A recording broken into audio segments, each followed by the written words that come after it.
eri bannayuganda n'eri bonna bannansi ba ettundutundu lya East Africa. Ku muliro ogwogerwako nti ekizimbe kya Uganda House e Kenya mu Nairobi kyakutta omuliro ng'ennaku z'omwezi 25 omwezi ogw'omukaaga omwaka 2029. Nsobye ekiwandiiko kya Ministry eya Foreign Affairs ekibadde kigezaako okutegeeza nti omuliro ogwakutte ekizimbe gwavudde ku bo kye bayise nti abeekalakaasi mu Kenya ab'emirembe nti bavudde ku mirembe ne boononeramu n'ebintu. Ekyo kibadde ekiwandiiko kya Ministry ya Foreign Affairs nti bye bayonoonye mulimu ne Uganda House eye Nairobi. Ekyo tukakasa nti Ministry ya Foreign Affairs ne gavumenti ya Uganda ku ssaawa eno eddakiika eno terina busobozi wadde buvunaanyizibwa okwefuula n'okweteeka mu bigere bya gavumenti ya Kenya yo neetandika okutulaga nti omuliro bano be bayokyezza oba omuliro gwavudde ku kino oba kiri. Kenya ggwanga eryetengeredde era erina obwetwaze bwayo, erina obusobozi n'ebitongole ebinoonyereza era bwe binoonyereza bikola lipooti mu nkola ey'enkolagana y'amawanga n'amawanga. Eggwanga bwe limala okukola lipooti eyo gye baweereza gavumenti ekwatibwako bwe banga kyetaagisizza, era ne lipooti eneba mu kunoonyereza kwa gavumenti ya Kenya n'ebitongole byayo ebinoonyereza gye tusuubira gye bajja okushiyaringako ne gavumenti ya Uganda etannabaawo eddakiika eno. Tulowooza nti Ministry ya Foreign Affairs yapapye era yakikoze mu kyamu okugezaako okwefuula abanoonyereza n'okusalira omusango omuntu yenna naddala okuteeka ku bannakenya abavaayo okulaga obutayo mu mativu bwabwe ku nguudo za Kenya. Kyetukakasa nti bannakenya balangira okwekalakasa kwabwe okw'emirembe era tewannabaawo ayogerwako nti yakwatibwako oba yalabiddwako n'ekisi kyonna atleast mu media. Tulowooza nti ensonga eno yabadde erina okulindibwa Kenya emale okukola okunoonyereza efulumye lipooti, era njagala okutasikinga Ministry ya Foreign Affairs etulage ku lipooti egiragye Kenya ng'eva mu gavumenti ya Kenya, kubanga essaawa eno Kenya tenabafulumya lipooti ku muliro ogwakutte ekizimbe kya Uganda House e Nairobi. Kati babijjawa bano aba gavumenti ya Uganda? Nze nga minisita akwatibwako ensonga z'amawanga amalala, era njagala okukigumiza nti nzikanya ne bannakenya okuvaayo ne balaga obutali bumativu bwabwe ku nsonga ezaabwe nga bakozesa emiwaatwa gyonna egy'emirembe, ate era nga neddoboozi lya bannayuganda okuba nti bannansi baba n'eddembe okwoleka obutali bumativu bwabwe mu nkola erabikiddwa ssemateeka ow'ensi yaabwe. Era njagala okukiteeka mu lujjudde nti ekya gavumenti ya Uganda ne Ministry ya Foreign Affairs okugezaako okukyusakyusa ekifaananyi kya bannakenya abaavaayo okulaga obutali bumativu bwabwe mu Kenya ensi yaabwe, ne baagala bakozese ebigambo ne statement zebafulumiza nga Ministry ya Foreign Affairs eya Uganda okusiiga enziro abeekalakaasi bannakenya. Tukivumirira era tweyawula nakyo, tetuli kitundu ku ekyo. Ebyo bigambo bya Ministry ya Foreign Affairs ne gavumenti ya Mwami Museveni, si ffe abantu ba Uganda. Ekyokubiri, buli gavumenti ya Uganda ne Ministry ya Foreign Affairs wepapirira okugezaako okulumbagana bannansi ba Kenya, ebanga egezaako okweteeka mu kifaananyi nti bannayuganda oba ne Uganda nayo erwanagana ne bannansi ba Kenya abavuddeyo okulaga obutali bumativu bwabwe. Ekyo nno kya bulabe, kubanga kisobola okuteeka mu matigga obulamu bwa bannayuganda abali mu ggwanga lya Kenya. Bannayuganda bangi abawangalira mu ggwanga lya Kenya era bawangaliddeyo mirembe n'okusuubulayo mu mirembe. Okwefuula ng'abogerera ebyokwerinda mu Kenya, Ministry ya Foreign Affairs neetandika okufulumya ebigambo ebyanjwanjwa ng'ewaayiriza abeekalakaasi tulaba nga kyabulabe nnyo. Kyakubiri, ekizimbe ekyayidde omuliro mu ggwanga lya Kenya ki Uganda House twakakisaasanyizaako ssente z'omusolo wa Uganda biliyoni nnyingi nnyo. Tukyayina ebibuuzo abaffe ddala kyayidde omuliro bwe kiba kyayidde abakyokyeza bavudde Uganda oba ddala mutuufu babadde mu Kenya. Kugezaako kubuzaabuza accountability oba ddala kituufu wabaddewo omukono gw'omuntu omubi. Tulowooza nti weetagisawo okunoonyereza ekisooka okulaba kyekyavuddeko omuliro. Ekyokubiri, ekizimbe kyekyayidde ssente ezayisibwa zakozesebwako. Kisobola okubeera akagenderere okubuzaabuza embalirira ne accountability.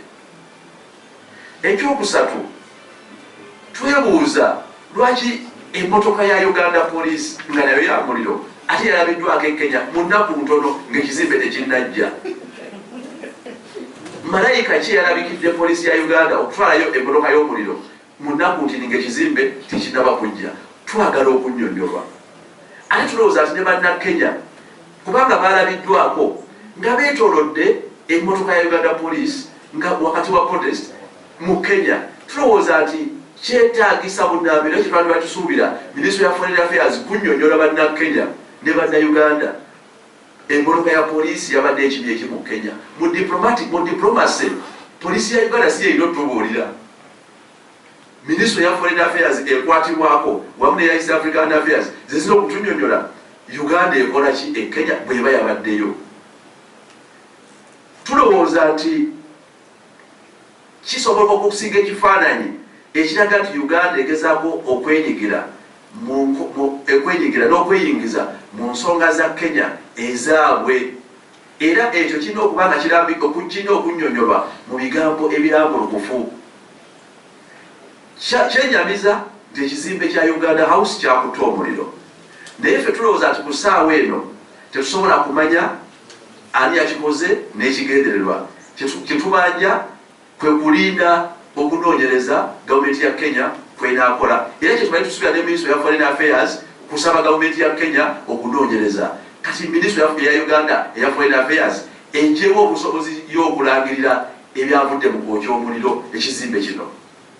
Bakweka ki, bapapa ki, era bakankana ki? Tulowooza waliwo ebibuuzo. Naye ffe ku ssaawa eno tugumiza nti kituulire Kenya be bannansi baayo wansi wa ssemateeka waabwe abaavaayo okulaga obutali bumativu ku nsonga ze balambulula era ne balaba okwekalakaasa okw'emirembe tewanabawo wadde alabibwako ng'alina ekyokubayisa kyonna. Ffenna ffe tulowooza nti eryo ddembe lyabwe nga bannakenya, era naffe bannayuganda mu mukisa gulabiseewo tusobola okulikozesa okulaga obutali bumativu bwaffe ku nsonga yonna eba etunyigiriza nga bannayuganda. Ekyo kyanjawulo era kiri mu ssemateeka waabwe.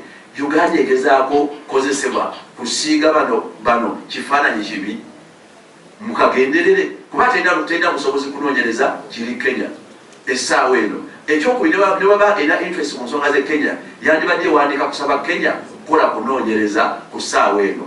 Tulinda lipooti eneeva mu kunoonyereza okwo. Twagala okugaana byonna ebifulumizibwa mu statement eya Ministry eya Foreign Affairs na binayo banayogera mu kwekaza naye okudimandinga one twagala tulinde okunoonyereza byebinaavaamu tunabikomentingako ku ssaawa ya byentufu. Ekyokubiri bannayuganda tebalina lutalo lwonna n'abantu ba Kenya, era twagala ebigambo ebikozesebwa gavumenti ya Uganda bireme kukozesebwa bubi okuviirako obulabe eri bannayuganda abangi abawangalira e Kenya n'abasuubuzi abangi abayisa ebyamaguzi byabwe e Kenya. Tewannabaawo byamaguzi bya Uganda wali twaka yonna bannakenya gye bawakanya, wabula bo kasawala ekimotoka kya poliisi ya Uganda kyokka kyebeetoolodde.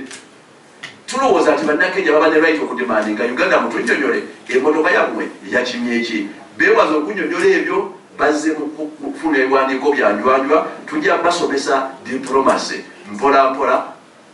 Mu Uganda empya buli munnayuganda ajja kwesimba mu Uganda ne buli w'eggwanga. Mwebale nnyo. From an attempt by the Uganda regime through the Ministry of Foreign Affairs aimed at distorting the face of the Kenyan peaceful protesters that may result into compromising the security of Ugandans living in Kenya, and they are living in Kenya in thousands. We have not had any incidents of Ugandans complaining. They are living happily in Kenya and working happily in Kenya.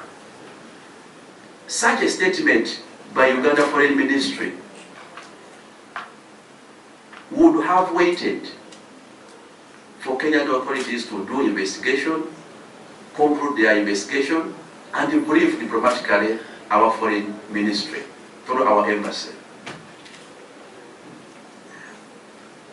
Aware that the newly refurbished Uganda House in Nairobi was funded in the billions at the expense of Uganda taxpayers, and the same building was set ablaze just a few days to its opening, because we are told it was supposed to be opened this week.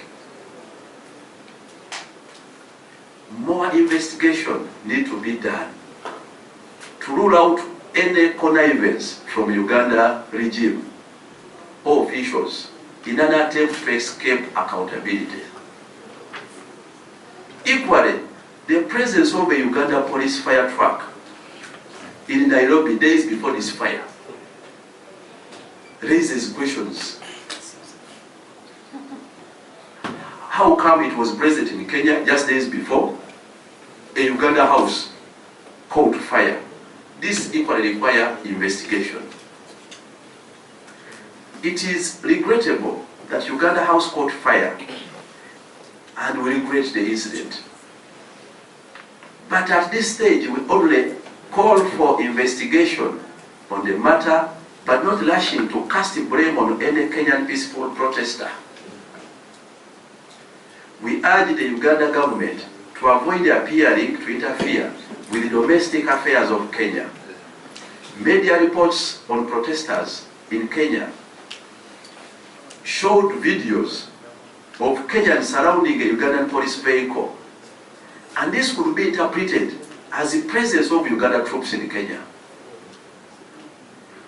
We believe a more and detailed diplomatic explanation must be offered to the people of Kenya, and an accountability offered to the people of Uganda. We want to end at that for now as investigations continue. I thank you.